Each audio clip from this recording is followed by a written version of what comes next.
আসসালামু আলাইকুম। আমি মাহমুদুল হাসান, রোল 042541। আমি চিকিৎসা ফাউন্ডেশন থেকে cancer of mail reproductive gland কোর্সটি সম্পূর্ণ করেছি। এই কোর্সে ডক্টর মিজানুর রহমান স্যার ও ডক্টর পবিত্র স্যার আমাদের ক্লাস নিয়েছেন এবং ক্যান্সার সম্পর্কে অনেক গুরুত্বপূর্ণ ইনফরমেশন সম্পর্কে আমরা জানতে পেরেছি। আজকে আমি টেস্টিকুলার ক্যান্সার সম্পর্কে সংক্ষেপে আলোচনা করব।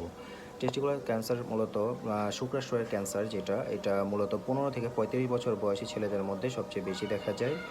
এটা হচ্ছে শুক্রাশয়ের অন্ডকোষের অস্বাভাবিক বৃদ্ধির ফলে হয়ে থাকে। সাধারণ লক্ষণগুলোর মধ্যে হতে পারে শুক্রাশয়ের চাকা বা শক্ত ভাব, অস্বস্তিকর ব্যথা, শুক্রাশয়ের আকৃতি পরিবর্তন, ওজন পরিবর্তন ইত্যাদি।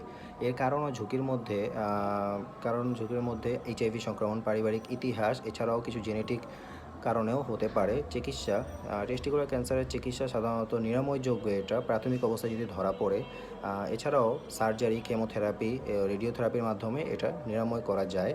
এর জন্য প্রতি মাসে নিজে নিজেই শুক্রাশয় পরীক্ষা করতে হবে। চিকিৎসা ফাউন্ডেশন কোর্স আমাদের এটা বুঝিয়েছে যে ক্যান্সার বিষয়ে সচেতনতা ছড়িয়ে দেওয়াই সবচেয়ে বড় দায়িত্ব। চলুন আমরা সবাই মিলে সচেতন হই এবং অন্যকেও সচেতন করি। ধন্যবাদ।